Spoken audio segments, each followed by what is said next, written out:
Hello, everyone, and welcome to yet another episode of The Cloud Show. So there are different clouds that you could use, and the question is, when you start using a cloud provider, how tightly should you couple your solutions and your things that you want to deploy to that cloud provider? Do you need like an exit strategy? How does all of this work? And are there actually, in fact, regulations that we need to relate to in this space?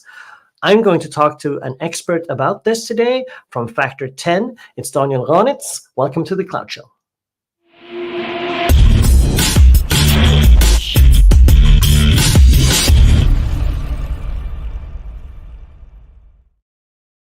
Well, hello there.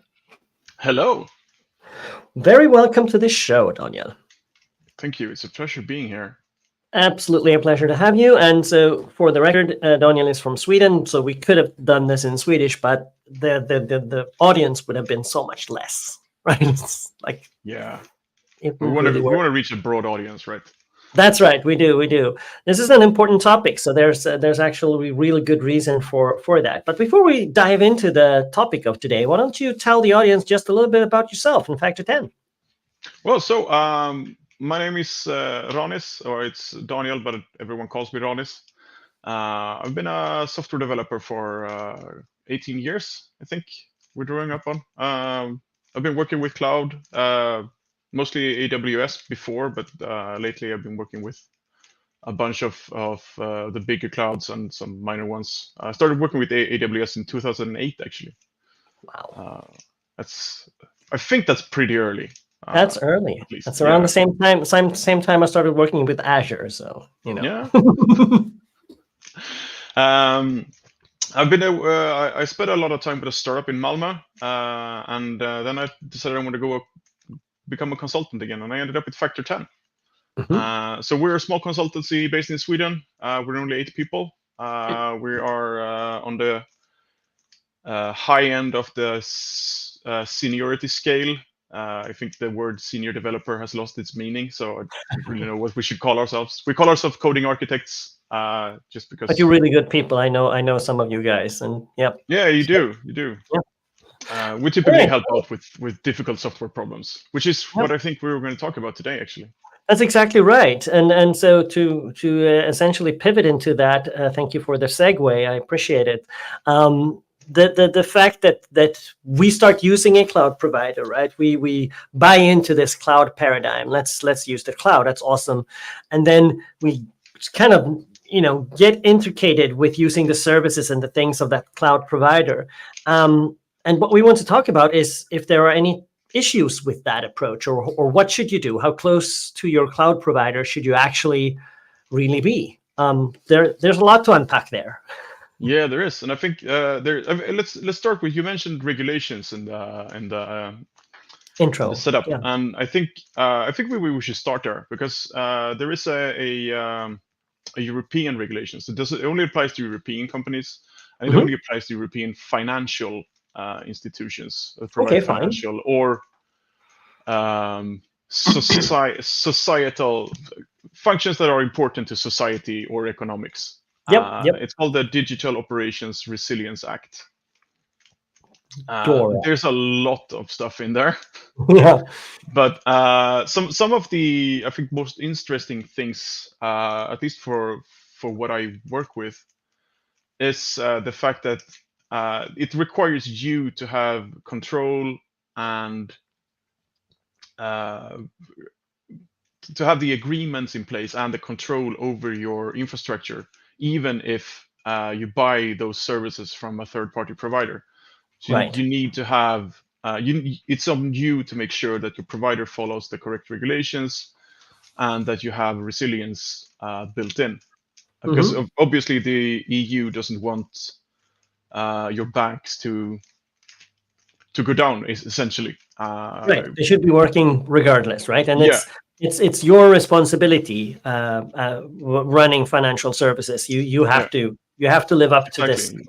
So now there's a legal requirement. I think actually, if you fail to, if the government body decides that you are not following or haven't implemented the DORA, they can actually give the board they can forbid them from doing business. Basically, I don't actually don't So know the English word for it. They can essentially, they can essentially shut you down, right? You follow the rules or go away. Yeah, and it's on a personal level, not only on a company level. They can tell the board that you are not allowed to run businesses in the European Union anymore. Wow. So Okay, that's harsh. That's pretty harsh. And for good reason, right? This is financial institutions we're talking about. They should like follow all the rules, or else. Yeah, or else society might collapse. Yeah. So it's this little thing, right? Important things are on the line here. Correct. So, but one of the things that I think is really interesting is that it mandates that you have an exit strategy from your current provider. There you go. In case your current provider goes belly up, you need to have a plan so you're not caught with your pants down. And right. You say you're using, I don't know, Google Cloud, and Google decides that, well, cloud isn't profitable. We're shutting everything down in 2 months. Right. Yeah. You shouldn't spend those 2 months trying to come up with what you should do. You should already know what to do. You should know what to do already. So there needs to be an exit plan. So to what extent do the cloud providers help you with this? Is there like you have to do everything yourself, or what can they do? I mean, I think this is where it gets interesting. And I think this is where it gets interesting for non-financial institutions as well. Mm-hmm. And is that if we look at the state of the cloud when we started with cloud in 2008. Long ago, yeah. Yeah, long ago. The one thing they provided was what everyone already had. So you had virtual clouds, you had virtual servers in the cloud, you had virtual storage in the cloud, you had then they moved on to they had managed databases. It was all standard stuff. So they started out with MySQL or Postgres or stuff whatever, like that. SQL Server. Your basic storage and compute and database, file storage database. To pull people over from so the basic the selling point is that come to the cloud. We have all the stuff that you're already using, but it's easier. Yeah. But now everyone has migrated to the cloud, so the cloud is now the starting point. It's the first choice for everyone. You don't start on-prem and move to the cloud. You start in the cloud. Fair enough. So I think now they're starting to offer. They're trying to offer, and they're diversifying by offering their own services. So now Amazon isn't pushing MySQL anymore. They're pushing Amazon whatever database they have. Microsoft is still pushing SQL Server, but they're also pushing their cloud databases. For example, there's Cosmos DB, and there's plenty of others, right? Yeah. Yeah. So I think it pivoted to that, and now with the AI stuff, they're pivoting their AI training services and their AI integration services in the cloud, because they're trying to make you basically buy into their cloud. Because the further you buy into the cloud, the harder it is to leave the cloud, and it's in their interest to keep you. I have a little nugget there. Somebody told me that there is a number. They have good statistics for this, the cloud providers. What number of services from a cloud provider does a company use before they will never leave, statistically at least, right? The number is much lower than we think. It's 5. So you buy into 5 services. You're not gonna let's say you start with AWS and you start using that, and you have at least 5 services running in your company. It's not like you're gonna go you know what? We're actually gonna shut this down and move over to Google Cloud or to Azure Cloud now. Nah, at least statistically, it doesn't happen. Yeah. Right. And I mean, it's that's I think if you as when you're negotiating for rebates or discounts, if they look at the services you use and they can go okay, these guys are never leaving, you're not going to get any discounts. That's true. That's absolutely right. So but I think it gets easier because we have sort of standardized on containers, and containers are, even if the different container runtimes are different between the providers, it's easier to migrate between provider runtimes than it is if you build your stuff on say a state machine platform, which you're never going to migrate away from and transfer that to someone else. Would you say that containerization technology in general was a play technically to not get locked into anyone anywhere. You're not locked into anything. You can move because standard. I'm not sure actually. I think it started with someone needed a way of running things in a repeatable environment. That's probably But true. yeah, I think we got that effect. I think maybe it's just a bonus.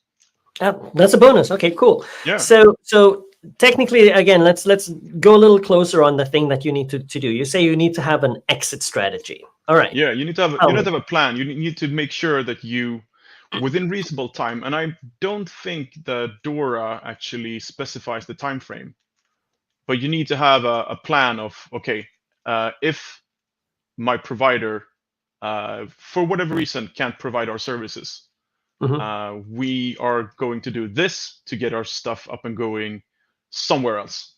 Anywhere else. Okay. Yeah. Okay. And I Well, think doesn't that make it really difficult to use a specific, like more proprietary platform dependent service like I'm going for Cosmos DB here, or any one that is very specific to them, to the provider? It does. I mean, it's a good incentive to stay on established open source software or other available services. I mean, it doesn't have to be open source. You can, for example, if you get SQL Server at any of the major cloud providers, you can buy, or even at local ones. But you can't get Cosmos DB anywhere else. No, you can't, right? So that's why I like using that example. If you go to AWS, they'll have a different one, but it'll be sort of in the same space, but it's not the same one. You can't just one-to-one just migrate over. No, it doesn't work like that, right? But I think also, Ben, and this is where it gets really interesting, is that I do think you should use some of the cloud native services if they're good enough. Right. Let's say you need a message bus or a message queue or something, a work queue. You should definitely look at whatever your cloud provider offers and use those. But just make sure that they don't that you don't have traces of these services in the middle of your software. Right. Keep them at the edge. Layer your architecture, ports and adapters, hexagonal, whatever you want to call it. Keep those outside your core. Right. So now it becomes more like an architectural concern. Yeah. And exactly. Dependency injection and things like that. Yeah. Interfaces, abstractions. And I think that can take you a long way, because if you can replace your queue layer, maybe you can write 2 implementations. Maybe you can actually have an implementation ready to go for a generic or for a competitor. I think true. If we're stretching this, I don't think this is realistic in any way, but wouldn't it be interesting to try to run one service on 2 different providers? It would. Like people like you and I would find that very, very fascinating to do. Like, I mean, we have I think that it's standard now. You have failover between servers. Of course. What if we had failover between clouds? I think that would be quite cool, actually. It would be very cool. Of course, as we know, that's double the coding, double the maintenance, double the. I don't think it's practical, but yeah, maybe I'll just try do that for fun sometime. Okay, so you have to prove, I suppose, if there's is there an audit? Like, do you have to prove we have the strategy ready to go? Like we can. Yeah, I think you need to be able to provide the documents if there's an audit. Okay. You need to have the required documentation. That they're satisfied that you have thought this through. Yeah. Okay. But I think there are other aspects of this that we need to consider as well. And that when it comes to, do you own your data? And especially your backups. Because we've seen a few cases recently where the companies or the entities did not own their own backups. They didn't control their backups, so they lost them. And one of is pretty close to you in Vellinge. Their provider, there was a major hack. It's a Swedish cloud provider. They lost all their data and the backups. No. and they had to hunt around for papers and other paper trails and other data to try to recreate all the data. I No. think it took them like 6 months because they didn't have their backups offsite. All their data and all their backups were in the same place at their provider. That's, well, I mean, to be honest, that's actually it's their own fault completely. Like, Yeah, it is. stupid Yeah, like absolutely. that, you can pay the price, right? Yeah, and it's the same with. I mean, it shouldn't happen, but it can happen. And we had the same. I don't recall exactly when it was, but it was an Australian pension fund. They were hosted. They had all the stuff on Google Cloud, and then someone hit the wrong button and hard deleted all their Google Cloud accounts No, at Google. So someone at Google not hit the even wrong button. themselves. No, not even themselves. Everything was just gone. No confirmation, not anything. All the data was just gone. I'm sorry for laughing. That's horrible. Yeah, it's horrible. That's the ultimate nightmare. Yeah, it was a lot of people who because it's a pension fund. Pensioners didn't get their money paid out. No. And they also didn't have any backups elsewhere. Everything was on Google. And I mean, Okay. you don't expect Google to delete all your data. Not at all. And they Not didn't want to. I think maybe they managed to restore it, but I'd consider that lucky. Yeah. Well, all right. So essentially now we're good and scared. you need to have a strategy for this, and you need to have a strategy, and I think you also need to have. I mean, I back up my own data. I keep it at 3 places. It's 2 offsites and 1 local, and the offsites are different providers. And there you go. I think that's a bare minimum for if you consider yourself a serious company. I think you should also have your data backed up at least 2 different providers, just in case. Because I mean, we have seen anything can happen. Anything can happen, all right? Yeah, that's really I think a lot more than almost all companies. Nobody thinks like this, right? I mean, have you? No, I think this is. Yeah, I think it's quite uncommon. You check the backup button on the cloud interface for your database, and then you're fine because then you have backups. Yeah. Hey. But I worked at a company once where the backup was a computer standing next to the server. That's perfect. Really secure in case of fire. That's absolutely perfect. Yes. Yeah. All right. Well, okay. So what? How big of a job is this to like implement this thing? Like final thing. I think it depends a lot on where you're at. I think a lot of financial institutions in Europe should or have been scrambling because I don't think their architecture is set up for moving away from wherever they are. And I think also a lot of them are moving towards the cloud and towards lock-in from on-prem environments, which probably are more movable than if you lock in. Yep. But on the other hand, I mean, that means that if they are moving towards the cloud, they're probably adapting their current architecture or software to where they can move to the cloud. So hopefully that means they can take the same steps and move somewhere else that they are preparing. But I've seen a lot of code bases that are nowhere near ready to run on anything other than what they were written for. Exactly. Well, that's so essentially use standard things, open source things.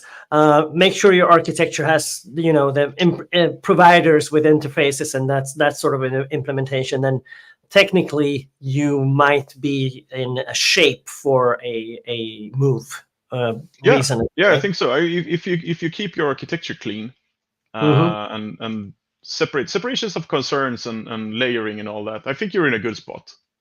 Good. Perfect. Well, I want to really thank you, Raniz, for being on the show today. This was absolutely excellent, a very important topic, and happy to have you again sometime on the Cloud Show.